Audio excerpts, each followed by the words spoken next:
साहित्य निधि में सुनिए सुप्रसिद्ध एवं सशक्त कथाकार राजेंद्र यादव जी की लिखी हुई उनकी प्रसिद्ध कहानी जहाँ लक्ष्मी कैद है। तो शुरू करते हैं कहानी। जरा ठहरिए, ये कहानी विष्णु की पत्नी लक्ष्मी के बारे में नहीं, लक्ष्मी नाम की एक ऐसी लड़की के बारे में है जो अपनी कैद से छूटना चाहती है। इन दो नामों में ऐसा भ्रम होना स्वाभाविक है, जैसा कि कुछ क्षण के लिए गोविंद को हो गया था। एकदम घबरा कर जब गोविंद की आंखें खुलीं तो वो पसीने से तर था और उसका दिल इतने ज़ोर से धड़क रहा था कि उसे लगा कहीं अचानक उसका धड़कना बंद ना हो जाए।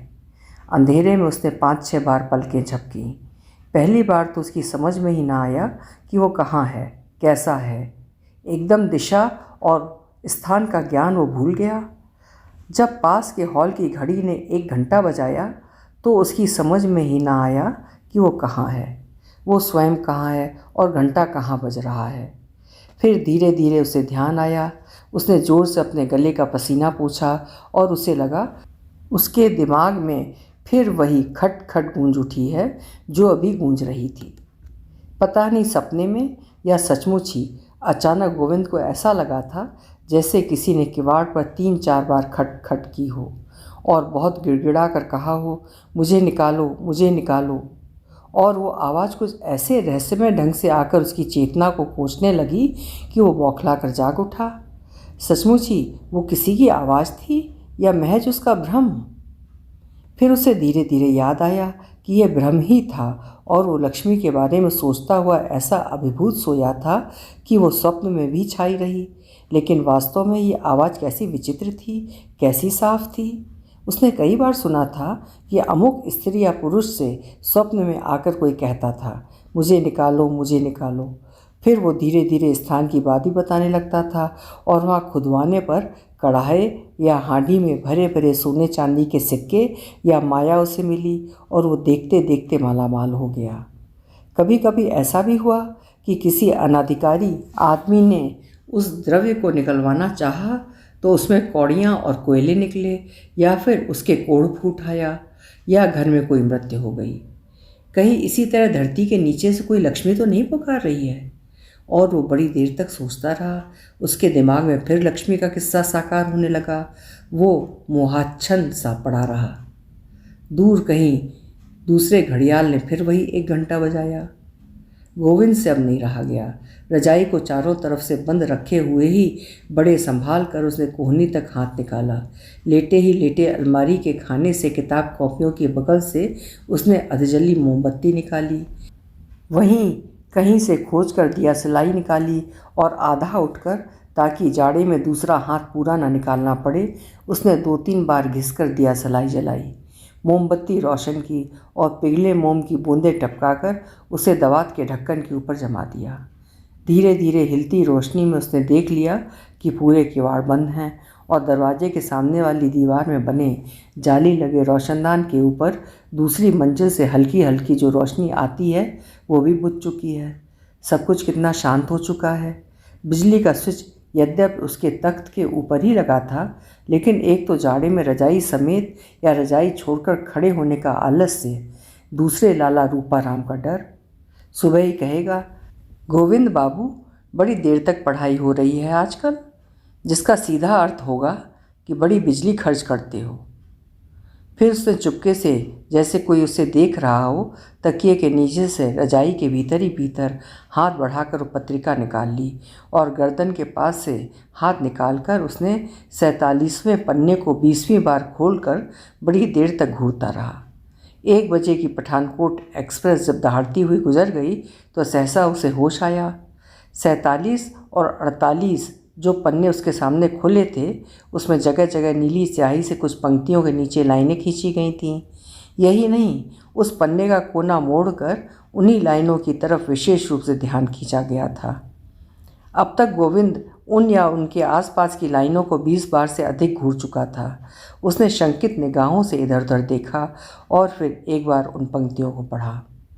जितनी बार वो उन्हें पढ़ता, उसका दिल एक अनजान आनंद के बोझ से धड़क कर डूबने लगता और दिमाग उसी तरह भन्ना उठता जैसा उस समय भन्नाया था। जब ये पत्रिका उसे मिली थी। यद्यपि इस बीच उसकी मानसिक दशा कई विकट स्थितियों से गुजर चुकी थी, फिर भी वो बड़ी देर तक काली स्याही से छपे कहानी के अक्षरों को स्थिर निगाहों से घूरता रहा।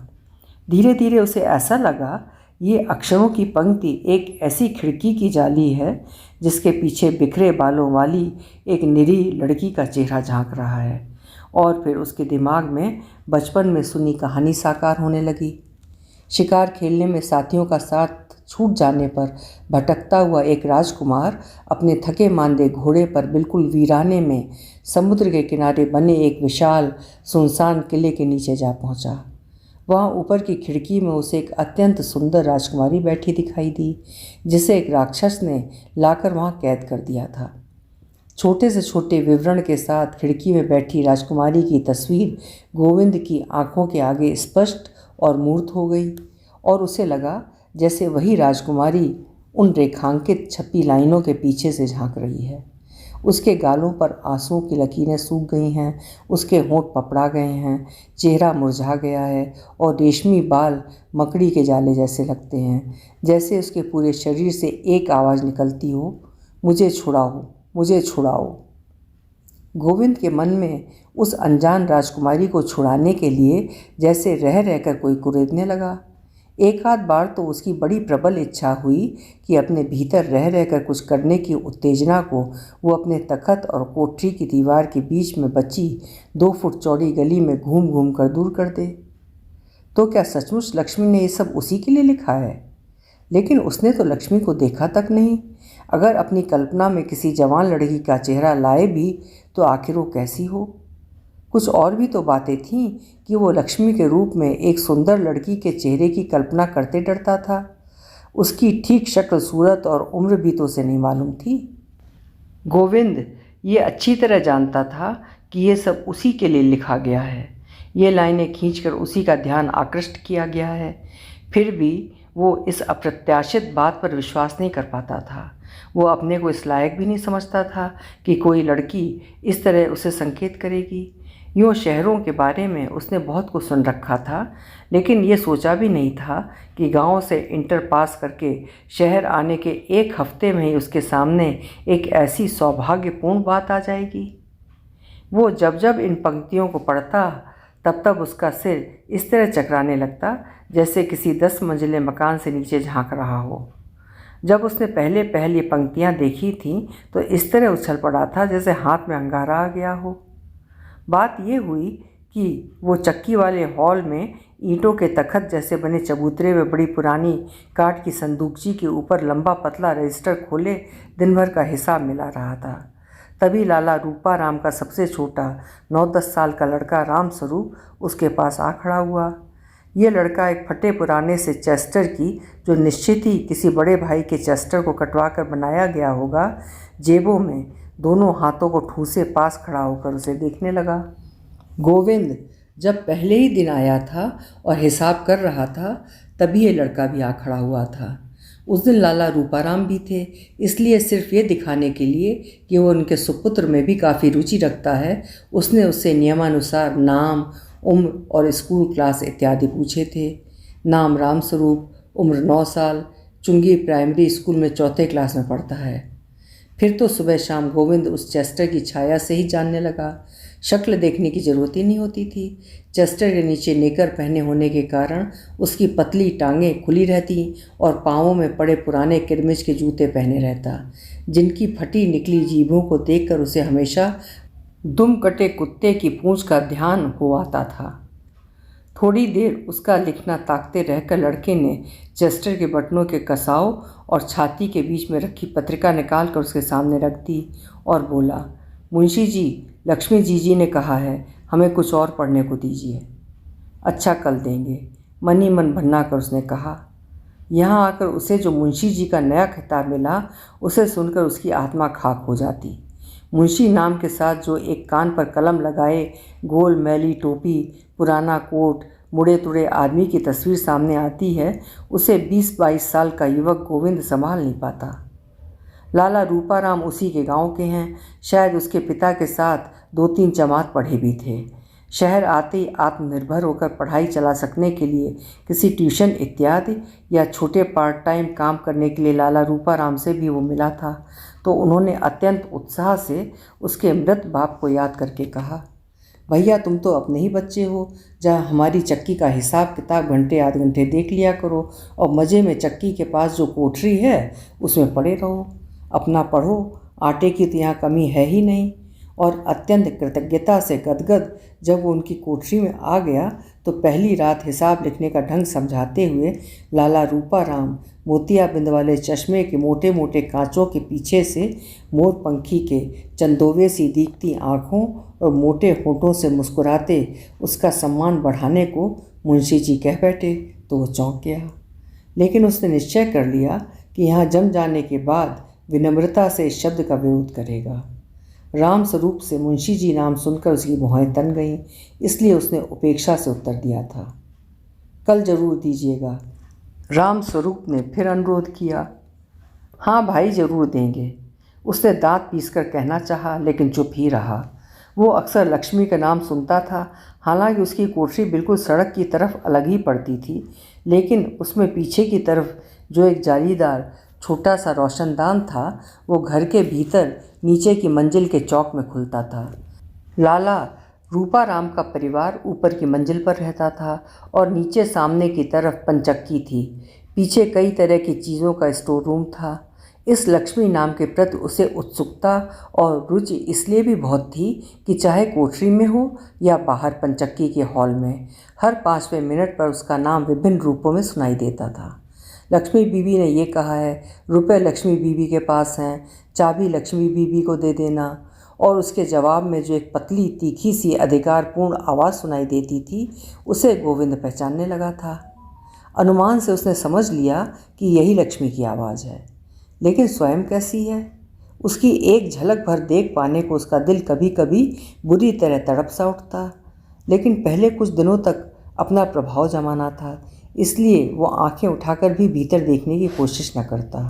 मन ही मन उसने समझ लिया कि ये लक्ष्मी है, काफ़ी महत्वपूर्ण ही।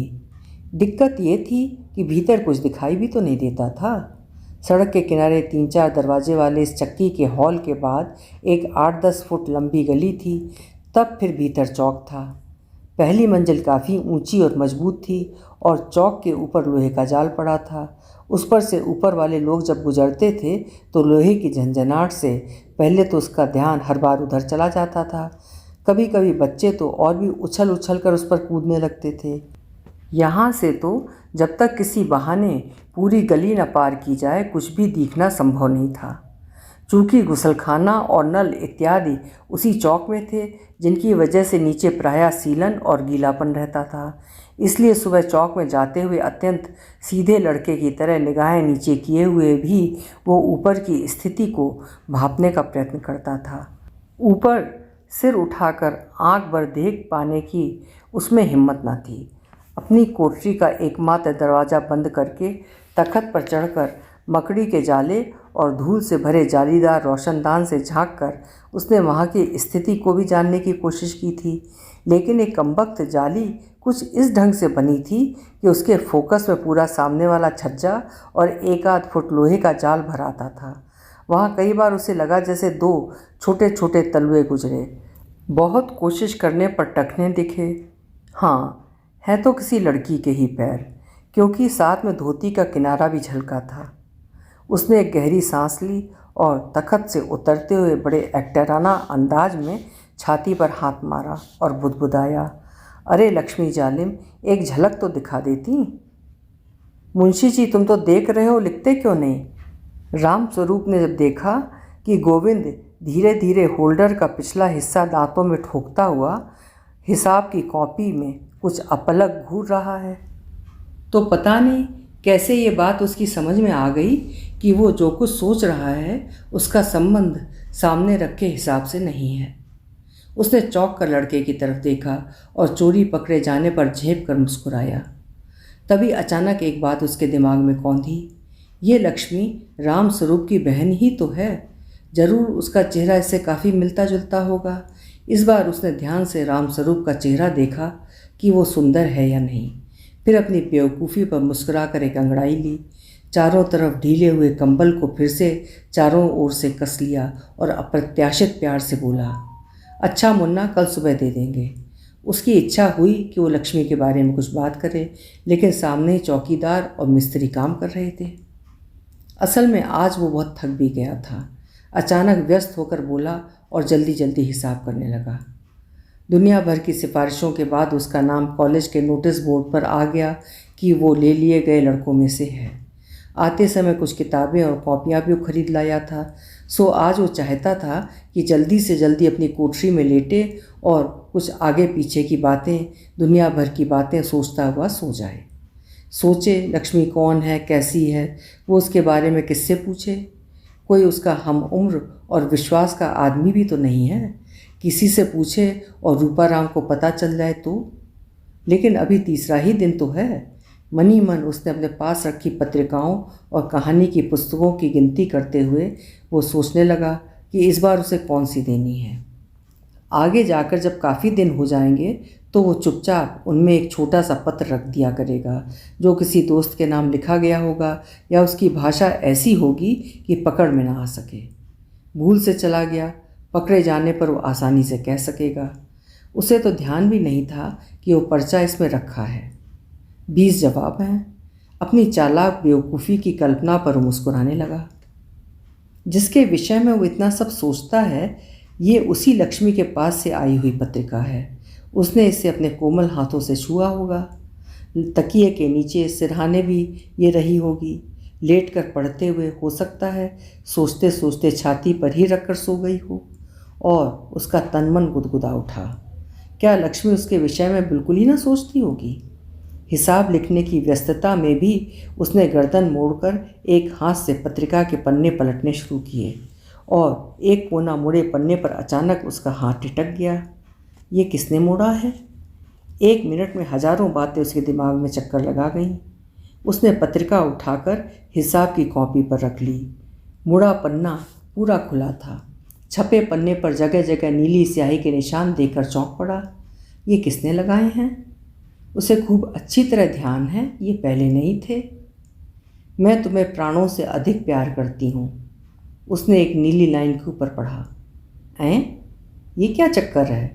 वो एकदम जैसे बौखला उठा। उसने फ़ौरन ही सामने बैठे मिस्त्री सलीम और दिलावर सिंह को देखा। वे अपने में ही व्यस्त थे। उसकी निगाह अपने आप दूसरी लाइन पर फिसल गई। मुझे यहाँ से भगा ले चलो। अरे, मैं फांसी लगाकर मर जाऊँगी। और गोविंद इतना घबरा गया कि उसने फट से पत्रिका बंद कर दी। शंका से इधर उधर देखा, किसी ने ताड़ तो नहीं लिया। उसके माथे पर पसीना उभर आया और दिल चक्की के मोटर की तरह चलने लगा। पत्रिका के उन पन्नों के बीच में ही उंगली रखे हुए उसने उसे घुटने के नीचे छिपा लिया। कहीं दूर से ही रंग बिरंगी कवर की तस्वीर देखकर ये कमबख्त चौकीदारी न मांग बैठे। उन पंक्तियों को एक बार फिर देखने की दुर्निवार इच्छा उसके मन में हो रही थी, लेकिन जैसे हिम्मत न पड़ती थी। क्या सचमुच ये निशान लक्ष्मी ने ही लगाए हैं? कहीं किसी ने मजाक तो नहीं किया? लेकिन मजाक उससे कौन करेगा, क्यों करेगा? ऐसा कोई परिचित भी तो नहीं है यहाँ कि 3 दिन में ही ऐसी हिम्मत कर डाले। उसने फिर पत्रिका निकाल कर पूरी उलट पुलट डाली। नहीं, निशान वही है बस। वो उन तीनों लाइनों को फिर एक साथ पढ़ गया और उसे ऐसा लगा जैसे उसके दिमाग में हवाई जहाज़ भन्ना उठा हो। गोविंद का दिमाग चकरा रहा था, दिल धड़क रहा था और जो हिसाब वो लिख रहा था वो तो जैसे एकदम भूल गया। उसने कलम के पिछले हिस्से से कान के ऊपर खुजलाया, खूब आंखें गड़ाकर जमा और खर्च के कोनों को देखने की कोशिश की, लेकिन बस नस नस से सनसन करती कोई चीज़ दौड़ी जा रही थी। उसे लगा उसका दिल फट जाएगा और आतिशबाजी के अनार की तरह दिमाग फट पड़ेगा। अब वो किससे पूछे? ये सब निशान किसने लगाए हैं? क्या सचमुच लक्ष्मी ने? इस मधुर सत्य पर विश्वास नहीं होता। मैं चाहे उसे न देख पाया हूँ, उसने तो ज़रूर ही मुझे देख लिया होगा। अरे, लड़कियाँ बड़ी तेज होती हैं। गोविंद की इच्छा हुई अगर उसे इसी क्षण शीशा मिल जाए तो वो लक्ष्मी की आँखों से अपने को एक बार देखे कि कैसा लगता है। लेकिन ये लक्ष्मी कौन है? विधवा, कुमारी, विवाहिता, परित्यक्ता, क्या? कितनी बड़ी है? उसकी नस नस में एक ऐसी प्रबल मरोड़ सी उठने लगी कि अभी वो उठे और दौड़कर भीतर के आंगन की सीढ़ियों से धड़ाधड़ चढ़ता हुआ ऊपर जा पहुँचे। लक्ष्मी जहाँ भी जिस कमरे में भी बैठी हो उसके दोनों कंधे झकझोर कर पूछे, लक्ष्मी लक्ष्मी, ये सब तुमने लिखा है? तुम नहीं जानती लक्ष्मी, मैं कितना अभागा हूँ। मैं कतई इस सौभाग्य के लायक नहीं हूँ। और सचमुच इस अप्रत्याशित सौभाग्य से गोविंद का हृदय इस तरह पसीज उठा कि उसकी आंखों में आंसू आ गए। डोरी से लटकते हुए बल्ब को अपलक देखता हुआ वो अतीत और भविष्य की गहराइयों में उतरता चला गया। फिर उसने धीरे से अपने कोरों से भरे आंसुओं को उंगली पर लेकर इस तरह झटक दिया जैसे देवता पर चंदन चढ़ा रहा हो। उसका ढीला पड़ गया हाथ अब भी पत्रिका के पन्ने को पकड़े था। एक बार उसने फिर उन पंक्तियों को देखा। मान लो लक्ष्मी उसके साथ भाग जाए, कहाँ जाएंगे वे लोग, कैसे रहेंगे, उसकी पढ़ाई का क्या होगा, बाद में पकड़ लिए गए तो? लेकिन आखिर ये लक्ष्मी है कौन? लक्ष्मी के बारे में प्रश्नों का एक झुंड उसके दिमाग पर टूट पड़ा, जैसे शिकारी कुत्तों का बाड़ा खोल दिया गया हो, या एक के बाद एक सिर पर हथौड़े की कई चोटें कर रहा हो, बड़ी निर्ममता और क्रूरता से, जैसे छत पर से अचानक गिर पड़ने वाले आदमी के सामने सारी दुनिया एक झटके के साथ एक क्षण में चक्कर लगा जाती है। उसी तरह उसके सामने सैकड़ों हजारों चीज़ें एक साथ चमक कर गायब हो गईं। ईंटों के ऊंचे चौकोर तखत नुमा चबूतरे पर पुरानी छोटी सी संदूकची के आगे बैठा गोविंद हिसाब कर रहा था, और अभी हिसाब न मिलने के कारण जो कच्चे पुर्जे इधर उधर बिखरे थे वे सब यूं ही बिखरे रहे। उसने खुले लेज़र रजिस्टर पर दोनों कोहनियाँ टिका दीं और दोनों हथेलियों से आंखें बंद कर लीं। कनपटी के पास की नसें चटक रही थीं। ऐसा तो कभी देखा सुना नहीं, सिनेमा उपन्यासों में भी नहीं देखा पढ़ा। सचमुच इन निशानों का क्या मतलब है? क्या लक्ष्मी ने ही ये लाइनें खींची हैं? हो सकता है किसी बच्चे ने ही ये खींच दी हों। इस संभावना से थोड़ा चौंक कर गोविंद ने फिर पन्ना खोला। नहीं, बच्चा क्या सिर्फ उन्हीं लाइनों के नीचे निशान लगाता?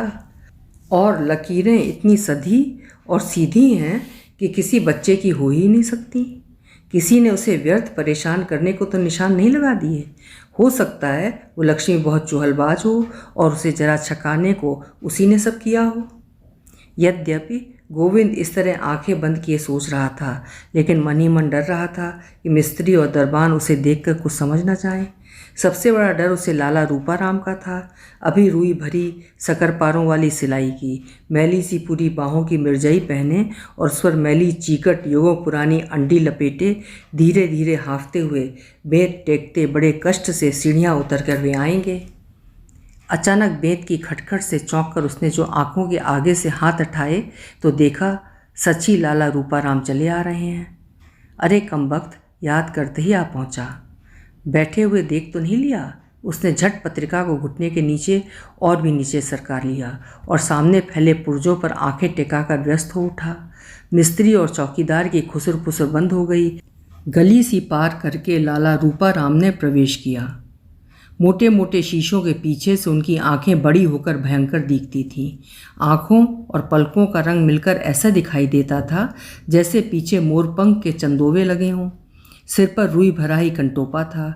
उसके कानों को ढकने वाले मोटर के मडगार्ड जैसे कोने अब ऊपर को मुड़े थे और पौराणिक राक्षसों के सींगों का दृश्य उपस्थित कर रहे थे। चेहरा उनका झुर्रियों से भरा था और चश्मे का फ्रेम नाक के ऊपर से टूट गया था। उसे उन्होंने डोरा लपेटकर मजबूत कर लिया था। दांत उनके नकली थे और शायद ढीले भी थे, क्योंकि उन्हें वे हमेशा इस तरह मुंह चला चला कर पीछे सरकाए रखते थे जैसे च्युइंगम चबा रहे हों। गोविंद को उनके इस मुंह चलाने और मुंह से निकलती तरह तरह की आवाज़ों से बड़ी उबकाई सी आती थी, और जब वे उससे बातें करते तो वो प्रयत्न करके अपना ध्यान उस ओर से हटाए रखता। लाला रूपाराम की गर्दन हमेशा इस तरह हिलती रहती जैसे खिलौने वाले बुढ़े की गर्दन का स्प्रिंग ढीला हो गया हो। घुटनों तक की मैली कुचैली धोती और मिलिट्री के कबाड़िया बाजार से खरीद कर लाए गए मोजों पर बांधने की पट्टियाँ, जो शायद उन्हें गठिया के दर्द से भी बचाती थीं। बिना फीते के खीसे निपोड़ते फटे पुराने बूट। उन्हें देखकर हमेशा गोविंद को लगता कि इस आदमी का अंत समय निकट आ गया है। जब लाला रूपाराम पास आ गए तो उसने उनके सम्मान में चेहरे पर चिकनाई वाली मुस्कान लाकर उनकी ओर देखते हुए स्वागत किया। ईंटों के चबूतरे पर लगभग 200 स्याही के दाग और छेद वाली दरी पर राम स्वरूप के उनसे सटकर खड़े होने से एक मोटी सी सिकुड़न पड़ गई थी। उसे हाथ से ठीक करके उसने कहा, लाला जी यहाँ बैठिए। लाला जी ने हाँफते हुए बिना बोले ही इशारा कर दिया कि नहीं, वे ठीक हैं, और वे टीन की कुर्सी पर ही उसकी ओर मुंह करके बैठ गए और हाँफते रहे। असल में उन्हें सांस की बीमारी थी और वे हमेशा प्यासे कुत्ते की तरह हाँफते रहते थे। उनके यहाँ आप बैठने से एक बार तो गोविंद काँप उठा। कहीं कमबख्त को पता तो नहीं लग गया, कहीं कुछ पूछने ताछने ना आया हो। हालांकि लाला रूपाराम इस समय खा पी कर एक बार चक्कर जरूर लगाते थे, लेकिन उसे विश्वास हो गया कि ना हो बुढ़ा ताड़ गया है। उसका दिल धसक चला। रूपाराम अभी हाँफ रहे थे। गोविंद सिर झुकाए ही हिसाब किताब जोड़ता रहा। आखिर स्थिति संभालने की दृष्टि से उसने कहा, लाला जी आज मेरा नाम आ गया कॉलेज में। अच्छा, लाला जी ने खांसी के बीच में ही कहा। वे एक हाथ से डंडे को धरती पर टेके थे, दूसरे हाथ में कलाई तक गोमुखी बंधी थी, जिसके भीतर उंगलियां चला चला कर वे माला घुमा रहे थे और उनका वो हाथ टोंटा सा लग रहा था। वातावरण का बोझ बढ़ता ही जा रहा था कि एक घटना हो गई। उन्होंने सांस इकट्ठी करके कुछ बोलने को मुंह खोला ही था कि भीतर आंगन का टट्टर मतलब लोहे का जाल भयंकर रूप से झंझना उठा, जैसे कोई बहुत ही भारी चीज़ ऊपर से फेंक दी गई हो, और फिर जोर से बजती हुई खनखनाती कलछी जैसी चीज़ आ गिरी। उसके पीछे चिमटा, संडासी, और फिर तो उसे लगा जैसे कोई बाल्टी, कढ़ाई, तवा इत्यादि निकाल कर टट्टर पर फेंक रहा है और पानी और छोटी मोटी चीज़ें नीचे गिर रही हैं। उसके साथ कुछ ऐसा कोलाहल और कोहराम भीतर सुनाई दिया जैसे आग लग गई हो। गोविंद झटक कर सीधा हो गया। कहीं सचमुच आग वाग तो नहीं लग गई? उसने प्रश्न सूचक दृष्टि से चौंक कर लाला जी की तरफ देखा और वो आश्चर्य से अवाक रह गया। लाला जी परेशान जरूर दिखाई देते थे, लेकिन कोई भयंकर घटना हो गई है और उन्हें दौड़कर जाना चाहिए, ऐसी कोई बात उनके चेहरे पर नहीं थी। मिस्त्री और चौकीदार दोनों बड़े दबे व्यंग से एक दूसरे की ओर देखते मुस्कुराते लाला जी की ओर निगाहें फेंक रहे थे। किसी को कोई खास चिंता नहीं थी। भीतर कोलाहल बढ़ रहा था, चीज़ें फेंक रही थीं और टट्टर की खड़खड़ाहट, घनघनाहट गूंजती जा रही थी। आखिर ये क्या हो रहा है? उत्तेजना से उसकी पसलियां तड़कने को हो आईं। वो लाला जी से ये पूछने ही वाला था कि ये क्या है, तभी बड़े कष्ट से हाथ की लकड़ी पर सारा जोर देकर वे उठ खड़े हुए और घिसटते से जहाँ से आए थे उसी गली में चले गए। जाते हुए उलटकर धीरे से उन्होंने किवाड़ बंद कर दिए। मिस्त्री और चौकीदार ने मुक्त होकर बदन ढीला किया और एक दूसरे की ओर मुस्कुरा कर देखा, खखारा और फिर एक बार खुलकर मुस्कुराए। लाला जी का पीछा करती गोविंद की निगाह अब तक उन लोगों की ओर मुड़ गई और जब उससे नहीं रहा गया तो वो खड़ा हो गया। मुर्गे के पंखों की तरह कंबल को बाहों पर फड़फड़ा कर उसने लपेटा और उस पत्रिका को देखता हुआ चबूतरे से नीचे उतर आया। थोड़ी देर यूं ही असमंजस में खड़ा रहा, फिर उस गलियारे के दरवाजे तक गया कि कुछ दिखाई सुनाई दे।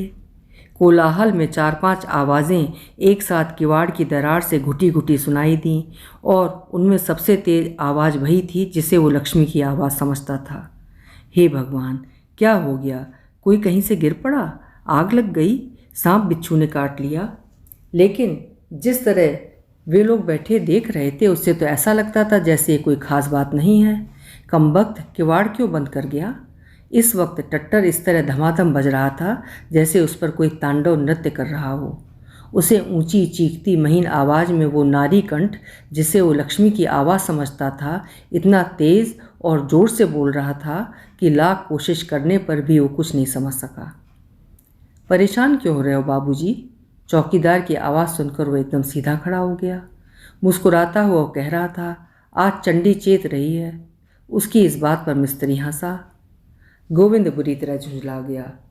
कोई इतनी बड़ी बात घटना हो रही है और ये बदमाश इस तरह मजा लूट रहे हैं। फिर भी वो अत्यंत चिंतित और उत्सुक सा उधर मुड़ा। इस बड़े कमरे या हॉल में हर चीज़ पर आटे का महीन पाउडर छाया हुआ था।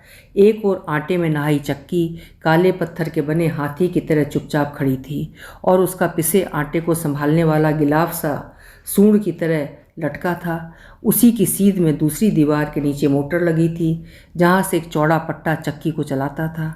इतने हिस्से में सुरक्षा के लिए एक रेलिंग लगा लिया गया था।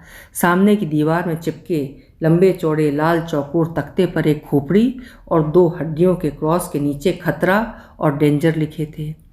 उसके चबूतरे के बगल में ही छत से जाती जंजीर में एक बड़ी लोहे की तराजू कथकली की मुद्रा में एक बांह ऊंची किए लटकी थी, क्योंकि दूसरे पलड़े में मन से लेकर छटाक तक के बाटों का ढेर लगा था।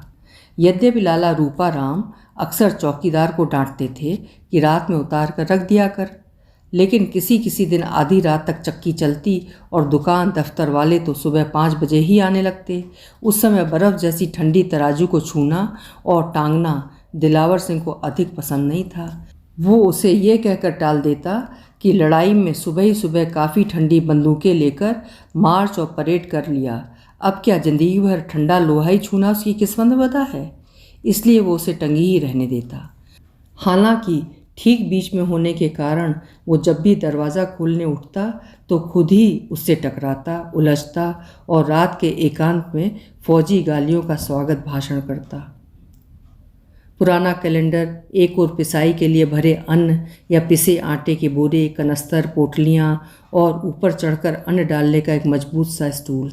इस समय दोनों टांगे जिनमें कीलदार फुल बूट डटे हुए थे, धरती पर फैलाए चौकीदार मज़े से खाट की पाटी पर झुका बैठा अपना पुराना पहली लड़ाई के सिपाही पन्ने की याद ग्रेट कोट चारों ओर लपेटे शान से बीड़ी धौंक रहा था और धीरे धीरे सामने बैठे मिस्त्री सलीम से बातें भी करता जा रहा था।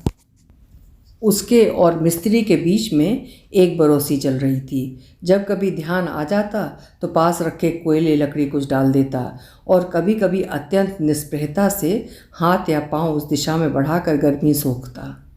सलीम सिर झुकाए पानी की बाल्टी में ट्यूब डुबा डुबा कर उनके पंक्चर देखने में व्यस्त था।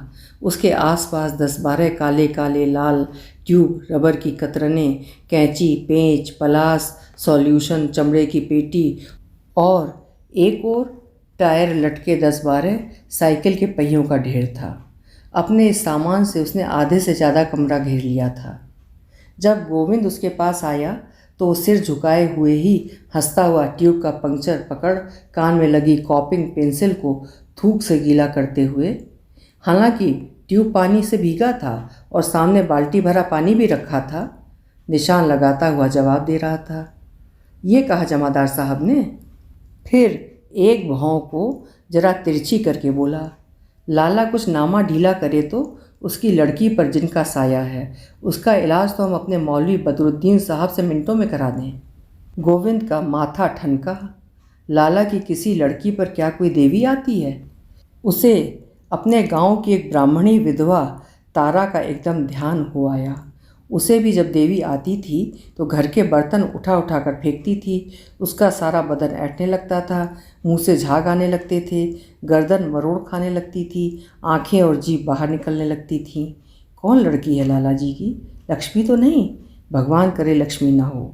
उसका दिल आशंका से डूबने सा लगा। उसने सुना कोलाहल शांत हो गया था और कहीं दूर से रह रह कर एक हल्की रोने की आवाज़ भर सुनाई देती थी। शायद किसी को दौरा वौरा ही आ गया है, तभी तो ये लोग निश्चिंत हैं। गोविंद को सुनाकर चौकीदार बोला, नामा तुम भी यार मिस्त्री किसी दिन बेचारे बुड्ढे का हार्ट फेल कराओगे। और बेटा इस जिन का इलाज तुम्हारे मौलवी साहब के पास नहीं है, समझे? वो तो हवा ही दूसरी है। आओ बाबूजी बैठो। चौकीदार ने बैठे बैठे स्टूल की तरफ इशारा किया। असल में ये गोविंद को बाबूजी जरूर कहता था, लेकिन उसका विशेष आदर नहीं करता था। एक तो गोविंद कस्बे से आया था और उसे शहर में चौकीदारी करते हो चुके थे नगद 20 साल। दूसरे वो फौज में रहा था और कैरो तक घूम आया था। उम्र, अनुभव, तहजीब सभी में वो अपने को गोविंद से ज़्यादा ही समझता था। लेकिन गोविंद को इस समय इन सब का ध्यान नहीं था। उसने स्टूल से टिक कर जरा सहारा लेते हुए चिंतित स्वर में पूछा, क्यों भाई, ये शोरगुल क्या था? क्या हो रहा था? मिस्त्री ने सिर उठाकर उसे देखा और चौकीदार की मुस्कुराती नज़रों से उसकी आंखें मिलीं। उसने अपनी खिचड़ी मूँछों पर हथेली फेरते हुए कहा, कुछ नहीं बाबूजी, ऊपर कोई चीज़ किसी बच्चे ने गिरा दी होगी। मिस्त्री ने कहा, जमादार साहब झूठ क्यों बोलते हो? साफ साफ क्यों नहीं बता देते? अब इनसे क्या छिपा रहेगा? तू खुद क्यों नहीं बता देता? चौकीदार ने कहा और जेब से बीड़ी का बंडल निकाल लिया। कागज़ नोच कर आटे की लोई बनाने की तरह उसे ढीला किया, फिर एक बीड़ी निकालकर मिस्त्री की ओर फेंकी, दूसरी को दोनों तरफ से फूंका और जलाने के लिए दहकते कोयले की तलाश में बरौसी में निगाहें घुमाते हुए जरा व्यस्तता से बात जारी रखी। तुझे क्या मालूम नहीं है? इन दोनों की चुहल से गोविंद को बड़ी झुंझलाहट हो रही थी। उसे लगा जरूर ही दाल में कुछ काला है जिसे ये लोग टाल रहे हैं। मिस्त्री जीभ निकाले पंक्चर के स्थान को रेगमाल से घिस रहा था। वो जब भी कोई काम एकाग्रचित्त होकर करता तो अपनी जीभ निकालकर ऊपर के होठों की तरफ मोड़ लेता। उसके चांद के बीच में उभरते गंज को देखकर गोविंद ने सोचा कि गंजापन तो रईसी की निशानी है, लेकिन ये तो कमबख्त आधी रात में यहाँ पंक्चर जोड़ रहा है। उसने उसी तरह से झुकाए कहा, अब मैं बाबूजी को किस्सा बताऊं या इन ट्यूबों से सिर फोड़ूं? साले सड़कर हलवा तो हो गए हैं पर बदलेगा नहीं। मन तो होता है सबको उठा कर इस अंगीठी में रख दूं।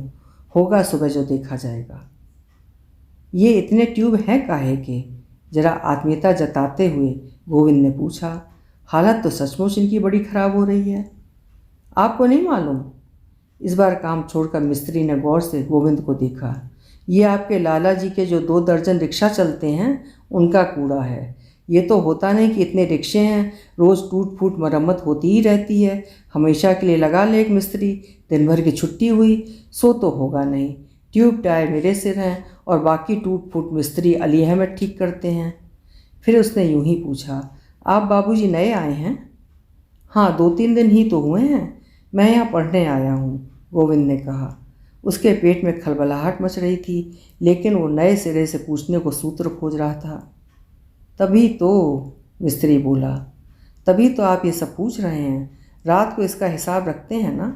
हाँ, थोड़े दिनों में अपने फर्जंद को भी आपसे पढ़वाएगा। अपने फर्जंद शब्द में जो व्यंग उसने दिया था उससे खुद ही प्रसन्न होकर मुस्कुराते हुए उसने चौकीदार की दी हुई बीड़ी सुलगाई। अबे उन्हें ये सब क्या बताता है? वे तो उसके गांव से ही आए हैं, उन्हें सब मालूम है, चौकीदार बोला। नहीं, सच मुझे कुछ नहीं मालूम, गोविंद ने जरा आश्वासन के स्वर में कहा। इन लाला के तो पिता ही यहाँ चले आए थे ना, सो हम लोग को कुछ भी नहीं मालूम। बताइए ना क्या बात है? गोविंद ने आदरपूर्वक जरा खुशामद के लहजे में पूछा।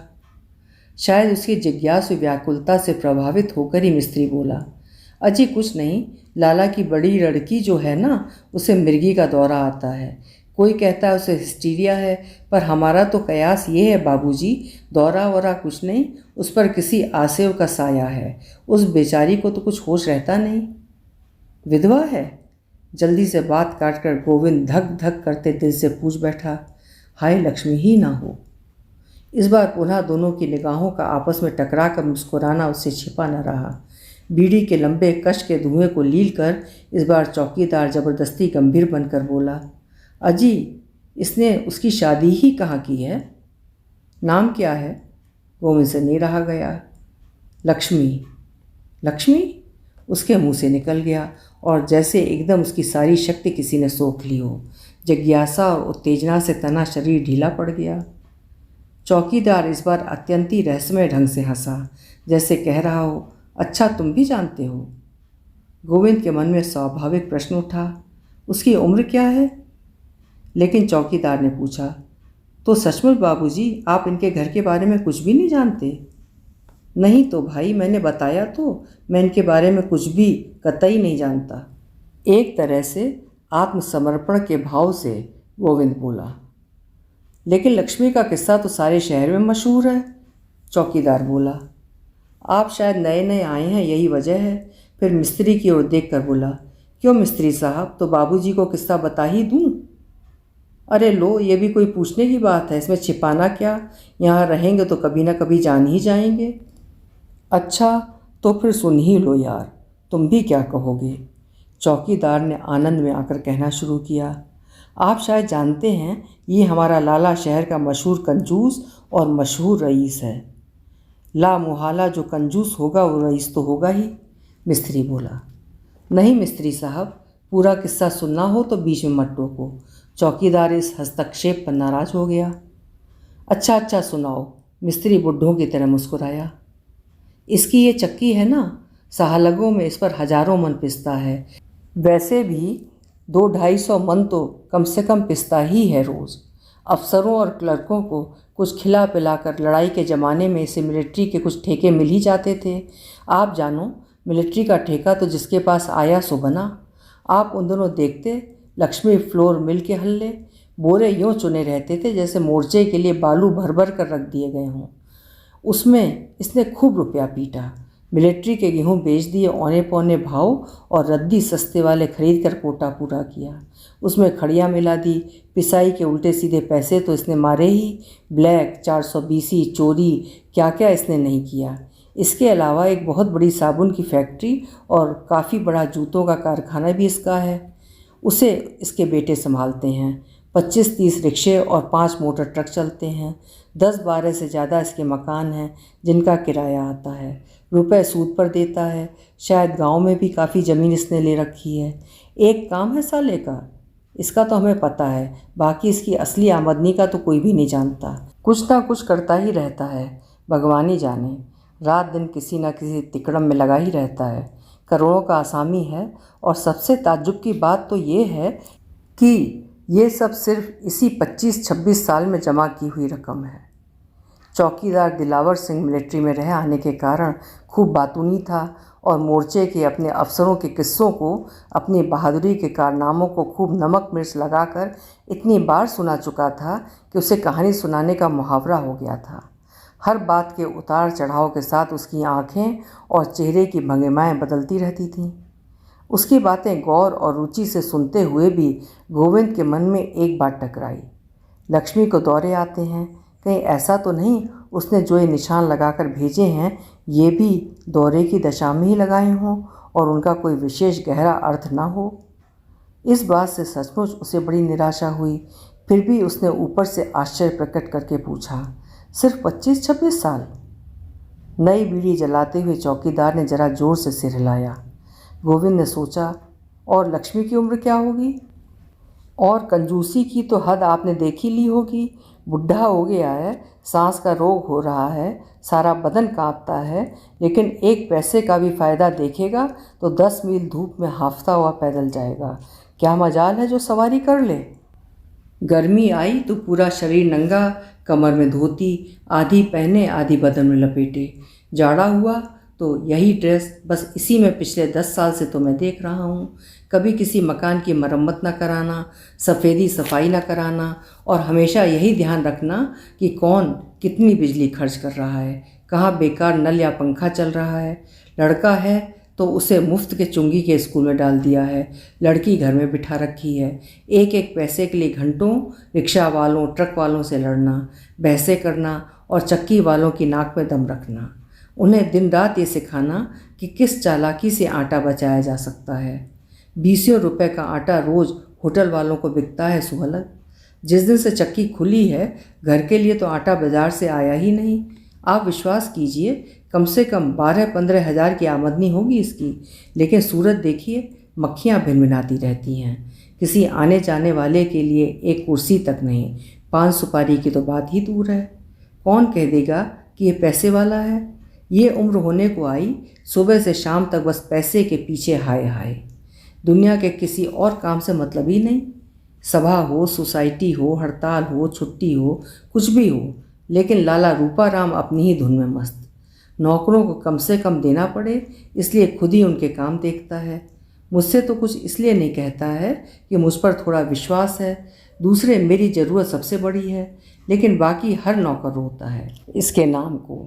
और मज़ा ये कि सब जानते हैं कि ये झक्की है, कोई इसकी बात को ध्यान से सुनता नहीं। बाद में सब इसका नुकसान करते हैं, आसपास के सभी हंसते और गालियाँ देते हैं। बच्चे कितने हैं? चौकीदार को इन बेकार की बातों में बहकता देखकर गोविंद ने सवाल किया। उसी बात पर आता हूँ, चौकीदार इत्मीनान से बोला। सच बाबूजी, मैं ये देख देख कर हैरान हूँ कि इस उम्र तक तो इसने ये दौलत जुटाई है, अब इसका ये कमबख्त करेगा क्या। लोग जमा करते हैं कि बैठकर भोगें, लेकिन ये राक्षस तो जमा करने में ही लगा रहता है। इसे जमा करने की ही ऐसी हाय हाय रही है कि दौलत किस लिए जमा की जाती है, इस बात को ये बेचारा बिल्कुल ही भूल गया है। फिर बड़े चिंतित और दार्शनिक मूड में दिलावर सिंह ने आग वाली राख को देखते हुए कहा, इस उम्र तक तो इसे जोड़ने की ऐसी हवस है कि अब इसका ये भोग कब करेगा। सचमुच बाबूजी, जब कभी मैं सोचता हूँ तो बेचारे पे बड़ी दया आती है। देखो, आज की तारीख तक ये बेचारा भाग दौड़ कर लू धूप की चिंता छोड़कर जमा रहता है। एक पाई उसमें से खा नहीं सकता जैसे किसी दूसरे का हो। अब मान लीजिए कल ये मर जाता है तो ये सब किसके लिए जमा किया है। बेचारे के साथ कैसी लाचारी है। मर कर जी कर नौकर की तरह जमा किए जा रहा है। ना खुद खा सकता है, ना देख सकता है कि कोई दूसरा छू भी ले, जैसे धन के ऊपर बैठा सांप। खुद उसे खा नहीं सकता, खाने तो खैर देगा ही क्या। उसकी रखवाली करना और जोड़ना। और लाला रूपाराम के प्रति दया से अभिभूत होकर चौकीदार ने गहरी सांस ली। फिर दूसरे क्षण दांत किटकिटाता हुआ बोला, और कभी कभी मन होता है छुरा लेकर साले की छाती पर जा चढ़ूं और मुरब्बे के आम की तरह गोदूं। अपने पेट में जो इतना धन भर रखा है उसकी एक एक पाई उगलवा लूं, चाहे खुद ना खाए, लेकिन जिसे अपने बच्चों को भी खिला पिला नहीं सकता, उस धन का क्या होगा। इसके कितने बच्चे हैं। इस बार गोविंद फिर अधीर हो आया। असल में वो चाहता था कि इन दार्शनिक उद्गारों को छोड़कर वो जल्दी से जल्दी मूल विषय पर आ जाए, लक्ष्मी के विषय में बताए। वर्णन में बह जाने की अपनी कमजोरी पर चौकीदार मुस्कुराया और बोला, इसके बच्चे हैं 4। बीबी मर गई, बाकी किसी नातेदार रिश्तेदार को झांकने नहीं देता, ऊपर कोई नौकर भी नहीं है, बस एक मरी मराई सी बुढ़िया पाल ली है। लोग बड़े भाई की बीबी बताते हैं, बस वही सारी देखभाल करती है, और तो किसी को मैंने साथ देखा नहीं। खुद 3 लड़के और 1 लड़की। बड़े 2 लड़के तो साथ नहीं रहते, इस बार मिस्त्री बोला। हाँ, वे लोग अलग ही रहते हैं, दिन में 1 आध चक्कर लगा जाते हैं। एक जूता कारखाना देखता है, दूसरा साबुन की फैक्ट्री संभालता है। इस साले को उन पर भी विश्वास नहीं है। पूरे कागज़ पत्तर हिसाब किताब अपने पास ही रखता है। नियम से शाम को वहाँ जाता है वसूली करने। लेकिन लड़के भी बड़े तेज हैं, ज़रा शौकीन तबीयत पाई है। इसके मरते ही देख लेना मिस्त्री, वे इसकी सारी कंजूसी निकाल डालेंगे। फिर याद करके बोला, और क्या कहा तुमने, साथ रहने की बात। सो भैया, जब तक अकेले थे तब तक तो कोई बात ही नहीं थी, लेकिन अब तो उनकी बीवियां आ गई हैं ना, 1 आध बच्चा भी आ गया है घर में, सो उसे दिन भर गोदी में लटकाए फिरता है। इसके घर में एक चंडी जो है ना, उसके साथ सबका निभाव नहीं हो सकता। एकदम गोविंद के मन में आया लक्ष्मी, और वे ऊपर से नीचे तक सिहर उठा। कौन लक्ष्मी, उसके मुंह से निकल गया। जी हाँ, उसकी बदौलत तो ये सारा खेल है, वही तो इस भंडारे की चाबी है। वो ना होती तो ये सब तामझाम आता कहाँ से। उसने तो इसके दिन ही पलट दिए, नहीं तो था क्या इसके पास। इस बार ये बात चौकीदार ने ऐसे लटके से कही जैसे सचमुच किसी रहस्य की चाबी हो। कैसे भाई कैसे, गोविंद पूछ बैठा। उसका दिमाग चकरा गया। ये क्या विरोधाभास है। एक पल को उसे दिमाग में आया, कहीं ये रुपया कमाने के लिए तो लक्ष्मी का उपयोग नहीं करता। राक्षस, चांडाल। उसकी व्याकुलता पर चौकीदार फिर मुस्कुराया और बोला, बाप तो इसका ऐसा रईस था भी नहीं, फिर वो कच्ची गृहस्थी छोड़कर मर गया था। ज़्यादा से ज़्यादा 1000 रुपया दोनों भाइयों के पल्ले पड़ा होगा। शादियां दोनों की हो चुकी थीं। कुछ कारोबार खोलने के विचार से ये सट्टे में अपने रुपए दूने चौगने करने पहुंचा तो सारे गंवा आया। बड़े भैया रोचू राम ने एक पंचक्की खोल डाली। पहले तो उसकी भी हालत डावाडोल रही, लेकिन सुनते हैं कि जब से उसकी लड़की गौरी पैदा हुई उसकी हालत संभलती ही चली गई। ये उसी के यहाँ काम करता था, मियाँ बीवी वहीं पड़े रहते। ऐसा कुछ उस लड़की का पांव आया कि लाला रोचू राम सचमुच के लाला हो गए। इन लोगों के बड़े बूढ़ों का कहना था कि लड़की उनके खानदान में भगवान होती है। अब तो ये अपना लाला कभी इस ओझा के पास जा, कभी उस पीर के पास जा, कभी इसकी मानता तो कभी उसका संकल्प। दिन रात बस यही कि हे भगवान मेरे लड़की हो, और पता नहीं कैसे भगवान ने सुन ली और लड़की ही आई। आप विश्वास नहीं करेंगे, फिर तो सचमुच ही रूपाराम के नक्शे बदलने लगे। पता नहीं गड़ा हुआ मिला या छप्पर फाड़ कर मिला, लाला रूपाराम के सितारे फिर गए।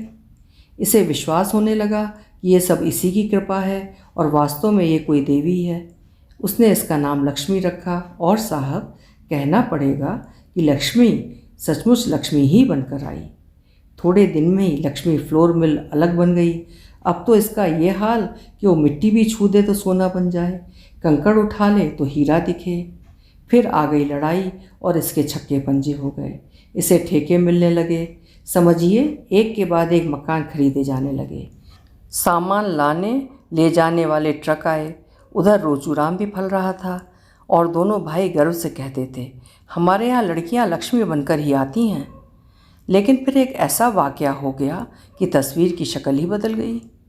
चौकीदार दिलावर सिंह जानता था कि ये उसकी कहानी का क्लाइमैक्स है, इसलिए श्रोताओं की उत्सुकता को झटका देने के लिए उसने उंगलियों में दबी व्यर्थ जलती बीड़ी को 2-3 कश लगाकर ख़त्म किया और बोला, गौरी शादी लायक हो गई थी। शायद किसी पड़ोसी लड़के को लेकर कुछ ऐसी वैसी बातें भी लाला रोचूराम ने सुनी। लोगों ने भी उंगलियां उठाना शुरू कर दिया तो उन्होंने गौरी की शादी कर दी। बस उसकी शादी होनी थी कि जैसे एकदम सारा खेल बिगड़ गया। उसके जाते ही लाला एक बहुत बड़ा मुकदमा हार गया और भगवान की लीला देखिए, उन्हीं दिनों उसकी पंचक्की में आग लग गई। कुछ लोगों का कहना तो ये है कि किसी दुश्मन का काम था। जो भी हो, बड़े हाथी की तरह जो एक बारगी गिरे तो उठना दुश्वार हो गया। लोग रुपए दाब गए और उनका दीवाला निकल गया। दीवाला क्या जी, एक तरह से बिल्कुल मटिया मेट हो गए। सब कुछ चौपट हो गया और छल्ला छल्ला तक बिक गया। एक दिन लाला जी की लाश तालाब में फूली हुई मिली। अब तो हमारे लाला रूपा राम को सांप सूंघ गया। उनके कान खड़े हुए और लक्ष्मी पर पहरा बिठा दिया गया। उसे स्कूल से उठा लिया गया और वो दिन सो आज का दिन। बेचारी नीचे नहीं उतरी। घर के भीतर न किसी को आने देता है न जाने देता है। मास्टर रखकर पढ़ाने की बात पहले उठी थी, लेकिन जब सुना कि मास्टर लोग लड़कियों को बहकाकर भगा ले जाते हैं तो वो विचार एकदम छोड़ दिया गया। लक्ष्मी खूब रोई पीटी, लेकिन इस राक्षस ने उसे भेजा ही नहीं। सुनते हैं लड़की देखने दिखाने लायक। बात काटकर मिस्त्री बोला, अरे देखने दिखाने लायक क्या, हमने खुद देखी है। जिधर से निकल जाती है उधर बिजली सी कौन जाती है, 100 में 1। उसकी बात का विरोध न करके अर्थात स्वीकार करके चौकीदार बोला, स्कूल में भी सुनते हैं बड़ी तारीफ थी, लेकिन सबकी साले ने रेड़ कर दी। उसे ये विश्वास हो गया है कि ये लड़की सचमुच लक्ष्मी है और जब ये दूसरे की हो जाएगी तो एकदम इसका भी सत्यानाश हो जाएगा। इसी डर से ना तो किसी को आने जाने देता है और ना उसकी शादी करता है। उसकी हर बात पर पुलिस के सिपाही की तरह नज़र रखता है। उसकी हर बात मानता है, बुरी तरह उसकी इज्जत करता है, उसकी हर जिद पूरी करता है, लेकिन निकलने नहीं देता। लक्ष्मी 16 की हुई, 17 की हुई, 18, 19 साल पर साल बीत गए। पहले तो सबसे लड़ती थी, बड़ी चिड़चिड़ी और ज़िद्दी हो गई थी। कभी कभी सबको गाली देती और मार भी बैठती थी। फिर तो मालूम नहीं क्या हुआ कि घंटों रात भर पड़ी ज़ोर ज़ोर से रोती रहती। फिर धीरे धीरे उसे दौरा पड़ने लगा। अब क्या उम्र है? गोविंद ने बीच में ही पूछा। उसकी ठीक उम्र तो किसी को भी नहीं पता, लेकिन अंदाज से 25-26 से कम क्या होगी। घृणा से होंठ टेढ़े करके चौकीदार ने अपनी बात जारी रखी। दौरा न पड़े तो बेचारी जवान लड़की क्या करे। उधर पिछले 5-6 साल से तो ये हाल है कि दौरे में घंटे 2 घंटे वो बिल्कुल पागल हो जाती है। उछलती कूदती है, बुरी बुरी गालियाँ देती है, बेमतलब रोती हंसती है, चीज़ें उठाकर इधर उधर फेंकती है, जो चीज़ सामने होती है उसे तोड़ फोड़ देती है, जो हाथ आता है उससे मारपीट शुरू कर देती है और सारे कपड़े उतार कर फेंक देती है। बिल्कुल नंगी हो जाती है और जांघें और छाती पीट पीट कर बाप से कहती है, ले तूने मुझे अपने लिए रखा है, मुझे खा, मुझे चबा, मुझे भोग। वो पिटता है, गालियाँ खाता है और सब कुछ करता है, लेकिन पहरे में जरा ढील नहीं होने देता। चुपचाप सिर पर हाथ रखकर बैठा बैठा सुनता रहता है। क्या ज़िंदगी है बेचारे की। बाप है सो उसे भोग नहीं सकता और छोड़ तो सकता ही नहीं। मेरी तो उम्र नहीं रही, वरना कभी मन होता है ले जाऊं भगाकर, होगा सो देखा जाएगा। और एक तीखी व्यथा से मुस्कुराता हुआ चौकीदार देर तक आग को देखता रहा। फिर धीरे से होंठ चबाकर बोला, इसकी तो बोटी बोटी गर्म लोहे से दागी जाए और फिर बांध कर गोली से उड़ा दिया जाए। गोविंद का दिल भी भारी हो आया था। उसने देखा बुढ़े चौकीदार की आंखों में सामने की बरोसी की धुंधली आग की परछाई झलमला रही है। आधी रात को अपनी कोठरी में लेटे लक्ष्मी के बारे में सोचते हुए मोमबत्ती की रोशनी में उसकी सारी बातों का एक एक चित्र उसकी आंखों के आगे साकार हो आया और फिर उसने अंधकार की प्राचीरों से घिरी गरम गरम आंसू बहाती मोमबत्ती की धुंधली रोशनी में रेखांकित पंक्तियां पढ़ीं। मैं तुम्हें प्राणों से अधिक प्यार करती हूँ, मुझे यहाँ से भगा ले चलो, मैं फांसी लगाकर मर जाऊँगी। गोविंद के मन में अपने आप एक सवाल उठा, क्या मैं ही पहला आदमी हूँ जो इस पुकार को सुनकर ऐसा व्याकुल हो उठा है, या औरों ने भी इस आवाज़ को सुना है और सुनकर अनसुना कर दिया है? और क्या सचमुच जवान लड़की की आवाज़ को सुनकर अनसुना किया जा सकता है? अभी आप सुन रहे थे राजेंद्र यादव जी की लिखी हुई उनकी प्रसिद्ध कहानी जहाँ लक्ष्मी कैद है।